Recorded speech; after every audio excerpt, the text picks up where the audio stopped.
It's very hard. It's very hard to talk about it. It was a week ago.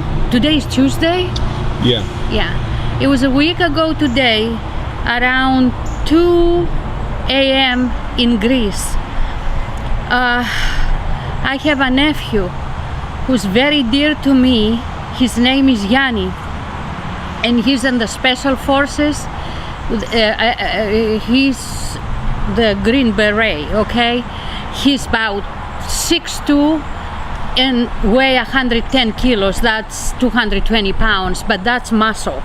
He's a bodybuilder. He's trained well in the military. He's a military officer. His supervisors love him. He's a guy who talks to everybody, you know, go out with everybody from 20-year-old to 80-year-old or older. Everybody loves him in the island. Everybody, he's such a good nature, you know. So what happened, he got, how you say honor vacation, he got honor time because he did so well. Like leave? They give It's him called honor like leave. Oh, okay. Yes, he has so many. He graduated from 8 different schools, from a helicopter drop-in, from, I can't even mention it, okay? I don't even know all these things. So last week he was somewhere in Peloponnese, somewhere in Kalamata, and he has a friend who knew him from military. Now the friend, he wasn't in the military anymore, but he told him, we have a car here, so you can come and look, like a family type car, because Yiannis wanted to buy a car. He was getting ready to get married, this girl, and he went to Athens.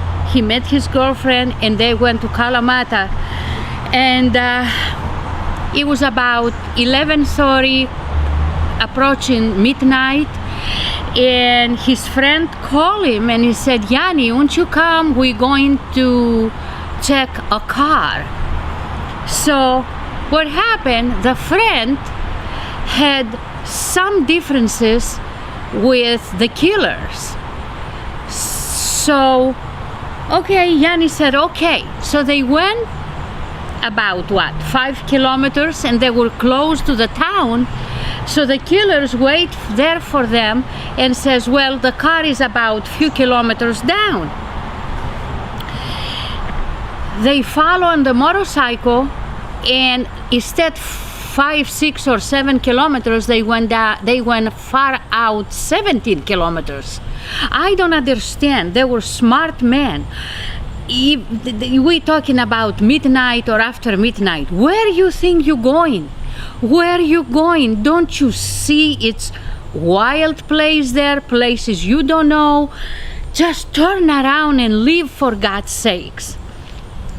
Instead, it was another car, like a small open truck, small truck, okay?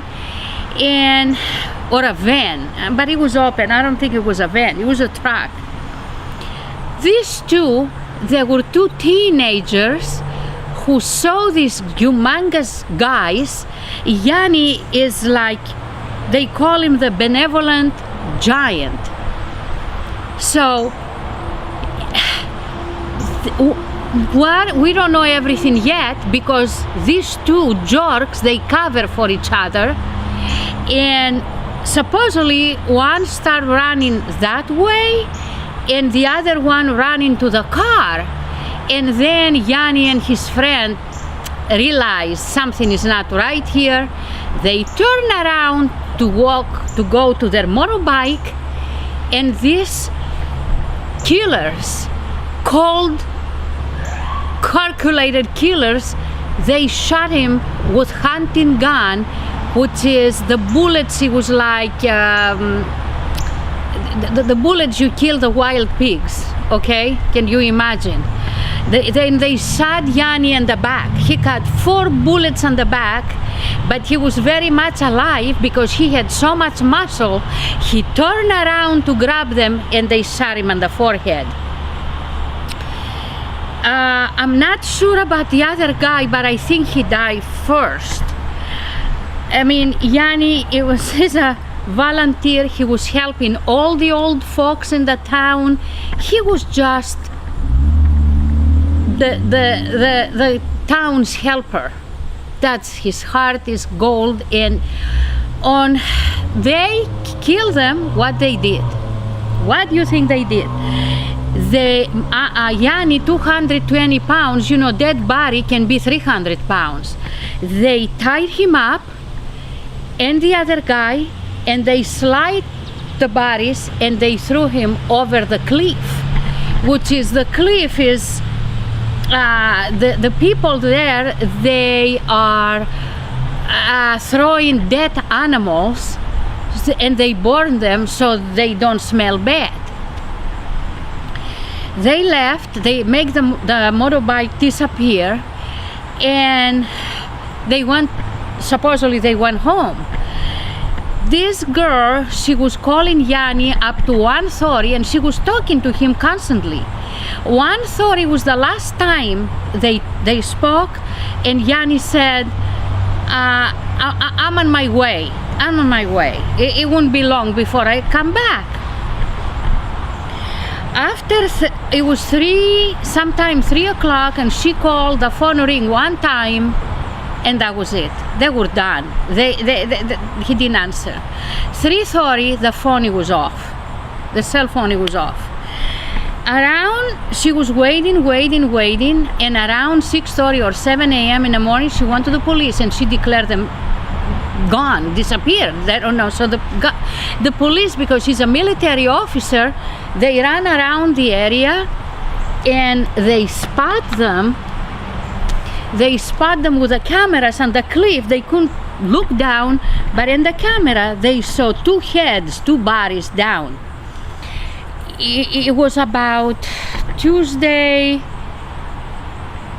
afternoon, and it was getting dark, and they couldn't do much about it. So they have military, they have police forces, everybody secured the place, because these jerks, they were planning to burn the bodies, so all the evidence was gone. It's so painful. This is nothing. This is scratching the surface. Meanwhile, they lift the bodies. The girl who was there to identify Yiannis, and whoever else he was there to identify the other guy, and they took him to Corinth, which is to do the autopsy. The toxicologist saw Yiannis had drink only 1 fruit juice. They sent all the results to the military, okay? Meanwhile, the family didn't know anything. They find out. My sister, the ambulance came and picked her up. They have her in the hospital with sedatives and pills and who knows what. She couldn't stand up. She's in pain. It's so, my God, it's so painful. She said, when the door opened and see my boy walked in, we tried to, for her, she can settle a little bit, but nothing. It will take her, I don't know for how long to recover. She never gonna recover. Her pain is maybe 5 years later, who knows? I really don't know. She's in such a bad shape. She can't do anything. The only thing she can do is lie down with Yiannis' blouse and his picture in her heart. This is all over the news. They call the innocent man who was in the wrong place, the wrong time. They check everything. Yiannis didn't have problems with anybody. He was, like I said, the guy who helped young and old and children, and and the whole town was crying. The Department of Defense sent the wreath, and the funeral was last Saturday. It was thousands of people. The flowers is a mountains in the cemetery. They're probably gonna need a truck to come and get them. The whole town is crying every day. Even the Prime Minister of Greece ordered for the killers to get captured and punished to the maximum punishment. It's all over the news. This is the subject every day in the major channels in Greece. In Greece, you don't have a prosecutor in the court. You have to hire your own lawyer to defend you, okay? So for the defense and also for the how you call the prosecution? For the prosecution, you gotta hire your own lawyer. Lawyers pouring and calling my sister, and Yiannis' parents, which is my sister and her husband. They wanna take the case just free because they know they're gonna win this. Greece doesn't have a death penalty, but they have the lifetime, and Lord help, no, don't help them. The jail in Greece, it sucks. If they don't get, somehow they're gonna get killed in that jail. So now we looking to hire a lawyer, which is they will either today or the latest tomorrow, and we waiting. But my sister is in such pain. It's so painful. It's so hard. It's just, I don't know what to do to make her feel better. There is nobody can do anything to make her feel better. They saw these two men, young men. It was my Yiannis is 25 and the other guy 26. And they say they freaked out because they thought they start shooting. Bullshit. This is bullshit, Anyway, they're cowards, they're cold killers, and their punishment is coming. But Yiannis is not coming back. Yiannis is not coming back.